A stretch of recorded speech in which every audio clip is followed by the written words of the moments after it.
All right, section 10.4, arcs and lengths in polar coordinates. So let's review our area of a sector of a circle. We know that that's 1/2 times r squared times theta. So here's our sector. So we're going to consider this arc right here to be some function that gives us a polar curve. So we're going to have r be f of theta. It's going to be continuous and non-negative, which means it's not going to drop below our polar x-axis here. We're going to be on a interval from 0 to b, so when theta is a to theta is b, that's what we're looking at right there. So we have rays of theta equals a and theta equals b. So to find this area, we're going to partition our interval into n equal subintervals, as you can see in the diagram here. And then we take each of those subintervals, we'll kind of like cut that in half to find that particular theta sub I asterisk. So that's kind of like, if you will, some average between these two. And you know where this is going because we did this with all our other integrations. So what we do is we find our area, 1/2 times this function with these theta sub I asterisks for all of them. Square it, multiplied by the change in our theta. We know that we want this change in theta to become incredibly small. So we change our n sectors to an infinite number of sectors. And as soon as we take the limit to n goes to infinity, you get your integral from a to b of 1/2 times the function squared d theta, but our f of theta is the same as saying r squared. So it's, I hate to say this, but really it's just taking our sector area formula and integrating it from a to b with respect to theta. All right, example time. Find the area enclosed by one loop of the curve r equals 4 sine of 3 theta. All right, so I graph it in my calculator, I get an idea of what my picture is, I can draw it on my polar graph, and we just want to find one petal, one loop, if you will, right here. Now, if they said everything, you would still find one petal and then just multiply it by 3 because all these petals are congruent.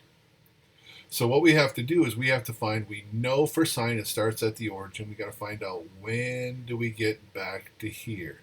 Well, as I mentioned before, at 30 degrees, 3 times 30 was going to be 90 degrees. That's when it's your longest. When do we come back to 0? That's at 180 degrees. So I'm thinking it's pi over 3. But just to double check, we're going to take our r equation, set it equal to 0, divide over the 4. 3 theta, when does sine equal 0? It's at 0, pi, 2 pi, 3 pi. But again, we don't have to keep repeating the 2 pi and the 3 pi because it's the same as with 0 and pi. Divide them by 3. So there it is, from 0 to pi over 3. So my first guess was right. Now, the other thing is, if they shade in this petal, you can still find the area of this petal. It's going to be the same. You don't have to go from whatever numbers there are. All right, so those are that's my a, that's my b, my boundaries of my integral, if you will. So 1/2 r squared, my r, we're going to put in 4 sine of 3 theta. We're going to square it. Now, we'll simplify as we go through this. For example, any factors we should factor out. Take out the 1/2, and it'll integrate from 0 to pi over 3. We'll get 16 sine squared 3 theta.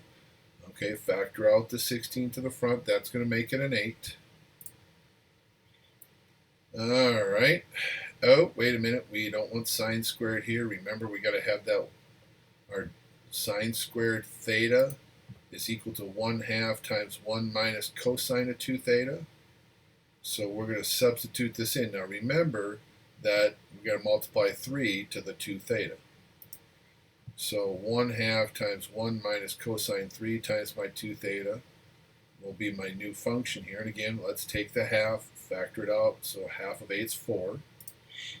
And now we can integrate 1 minus cosine of 6 theta. So if we integrate the 1, that will be a theta. So this will be 4 times my theta. Integrate cosine is sine of 6 theta. take the derivative of the inside is 6, divide by the 6, so that's 1/6 if you will, or you want to put it all over 6, that's fine too. And we'll evaluate it from pi over 3 down to 0. So we substitute in the pi over 3's. Well, here 0, sine of 0 is 0, so that's this 0 right here already calculated. And 6 times pi over 3, well, that'll be 2 pi. Well, sine of 2 pi is 0, so all of this will be a 0. So the minus of 2 zeros we don't need. 4 times pi over 3 is 4 pi over 3 square units. Example 2, find the area of the region that lies inside the first curve. So 3 cosine theta, that's this circle right here in red. And outside the second curve, 1 plus cosine theta. Okay, that's my Limscomb. I just have a hard time. Limsons. So we're looking at this shaded region. And here's where a lot of people make mistakes in how they set up the integration. We're going to have to go right curve minus left curve. And again, remember, we have to square the functions first. Not right minus left, all that squared. All right, we talked about that before using our regular functions, and it also applies to our polar functions. Okay, so let's substitute those in. Oh, before we do that, we got to find where do these two intersect here. So set the two equations equal to each other. So subtract over the cosine, divide over the 2, 1/2. When does cosine theta equal 1/2? That's at pi over 3 or 60 degrees. And that's going to be down here in quadrant 4, 5 pi over 3. All right, so again, first trick, make sure you square the functions before you subtract, not subtract first then square.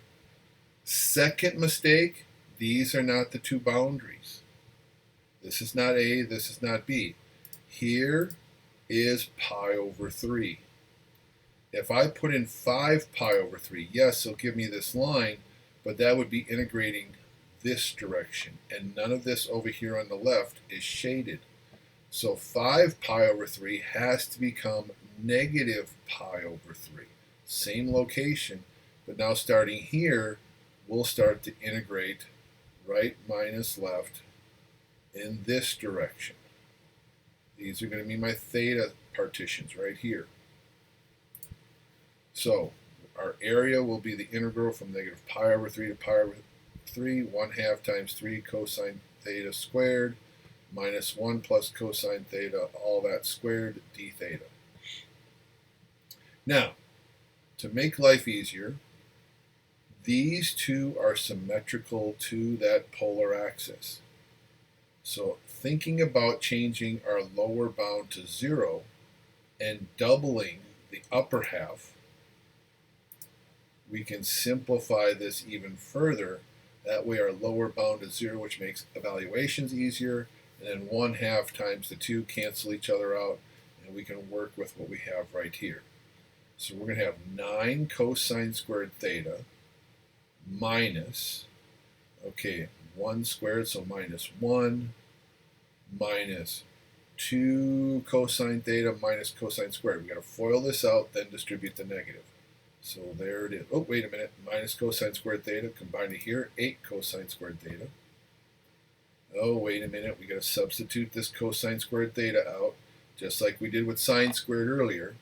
So cosine squared theta is 1/2 times 1 plus cosine 2 theta. Remember, sine squared is minus, cosine squared is plus. All right. 8 times the half is 4. Distribute the 4. We'll replace that with 4 plus 4 cosine 2 theta. And 4 minus the 1, that will be a 3. So there's my terms to integrate. All right, well, I'm kind of running out of room here at the bottom of the slide, so I'm going to transfer this to another slide, and we'll continue. So we integrate, we'll get 3 theta. Then we'll integrate cosine of 2 theta, which will be sine of 2 theta. Then take the derivative of the inside, divide by 2 or multiply by 1/2. This This will simplify to be a 2. And then we'll integrate cosine theta to be sine theta and just keep the 2. All right, plugging in a 0, 0, 0, 0. All three terms will be a 0, so we don't have to evaluate 0. Minus 0 is not going to change anything. We'll put in our pi over 3 for all of our thetas. So 3 times pi over 3, this will be pi. Let's see, sine of 2 pi over 3, that's the same, that's quadrant 2, which is the same as quadrant 1. So these will both be radical 3 over 2. Oh, wait a minute, 2 times square root of 3 over 2 minus 2 times square root of 3 over 2. These two cancel. They're opposite, so my answer is just pi square units. Arc length, if we want to find the arc length of a polar equation of r equals f of theta, that will be our integral from a over b times of the square root of r squared, your function squared, plus the derivative of our r or f of theta squared d theta. So find the length of the polar curve from 0 to 2 pi for r equals 2 minus 2 cosine theta. Okay, well, that's my r, which we're going to square it, but let's take its derivative right away. So the derivative of 2 is 0, that's done. And then we got negative 2 cosine theta. Okay, so the derivative of cosine theta is a negative sine theta, so negative times a negative, we got 2 sine theta for our dr over d theta. Okay, let's plug that into here and square it. Let's square our binomial 2 minus the 2 cosine theta. Let's see, so that's going to be 4 minus 4 cosine theta. There'll be 2 of those, so minus 8 cosine theta plus 4 cosine squared theta. This will become 4 sine, wait a minute, cosine squared, sine squared, both factor of 4. Factor out the 4 just from these two terms. Cosine squared theta plus sine squared theta is a 1. So this 4, we can add to that 4, making it an 8. And let's see, let's simplify this even further. Since there's a factor of 8 in here, we can factor out the 8, and then the 8 can come out as the square root of 8 in front of our integral. So now we just have the square root of 1 minus cosine theta. Very ugly to want to factor. However, if you remember, and it's probably on your integral sheet, you can probably find the shortcut for this as well. But this is that half angle identity. Sine of theta over 2 equals plus or minus the square root of 1 minus cosine theta over 2. So here's what I'm going to do is I want to replace 1 minus cosine theta by simplifying this. So I'm going to square both sides, multiply over the 2, and replace 1 minus cosine theta inside my square root with 2 times sine squared theta over 2.